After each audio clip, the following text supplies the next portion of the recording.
ایک اور حدیث بہت پیاری ہے، میں آپ کو بتائے بغیر نہیں رہ سکتا۔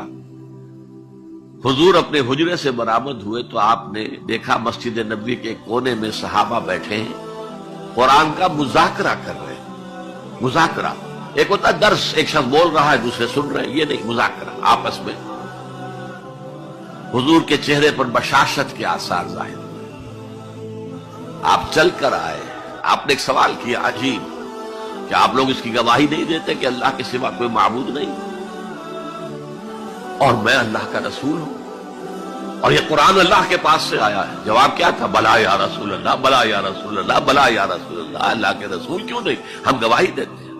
اب فرمایا جس کے لیے میں نے یہ حدیث سنائی، فاستبشروا، خوشیاں مناؤ، جیسے ہم نے دوسرا جو تھا سورہ یونس کی آیات، فبذالک فلیفرحوا، خوشیاں مناؤ، جشن مناؤ اس قرآن پر۔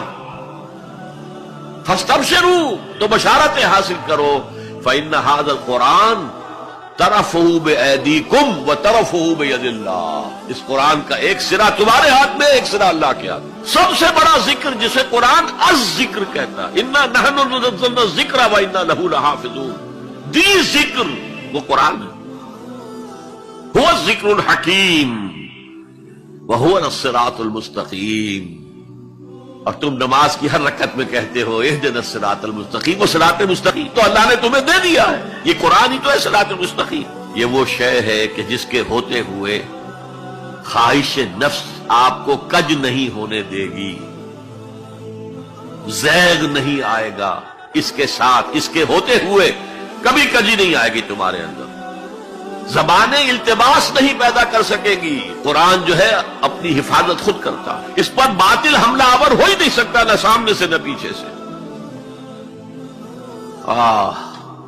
وَلَا يَشْبَعُ مِنْهُ الْعُلَمَاءُ، علماء اس قرآن سے کبھی سیری محسوس نہیں کریں گے، کبھی بھی یہ محسوس نہیں کریں گے کہ بس قرآن سے جو لینا تھا ہم نے لے لیا، اب کچھ نہیں رہا۔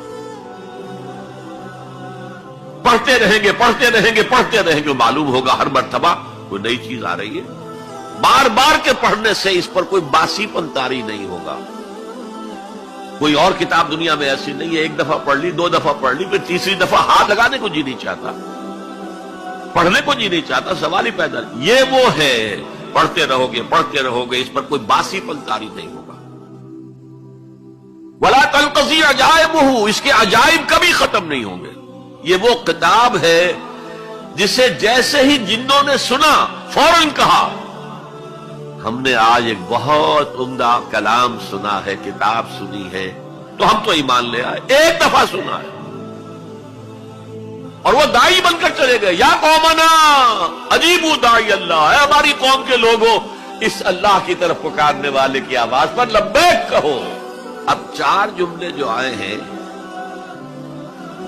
وہ اس حدیث کے اندر جو اہم ترین چیز ہے وہ ہے من قال بہ صدق، جس نے کوئی بات اس قرآن کی بنیاد پر کہی اس نے سچ کہا۔ ومن عمل بہ اجر، جس نے اس پر عمل کیا اس کا اجر محفوظ۔ ومن حکم بہ عدل، اور جس نے اس کی بنیاد پر کوئی فیصلہ کیا اس نے عدل کیا۔ اور آخری جملہ کاش کہ اس کا مصداق اللہ مجھے بھی اور آپ کو بھی بنا دے، وَمَن دَعَا إِلَيْهِ هُدِيَ إِلَىٰ صِرَاطٍ مُسْتَقِيمٍ، جو اس قرآن کی طرف لوگوں کو بلائے گا، کسی اور کو ہدایت ہو نہ ہو، اس کی ہدایت ہو گئی۔ حضرت جبرائیل نے حضور سے کہا یا محمد صلی اللہ علیہ وسلم، امتک بعدک، آپ کے بعد آپ کی امت کا کیا حال ہوگا، کون سہارا ہوگا؟ حضور نے فرمایا مَا الْمَخْرَجُ مِنْهَا یا جبرائیل، اے جبرائیل تم بھی بتاؤ اس مسئلے کا حل کیا ہے، نکلنے کا راستہ کون سا ہے؟ تب حضرت جبرائیل نے یہ ساری حدیث پڑھی،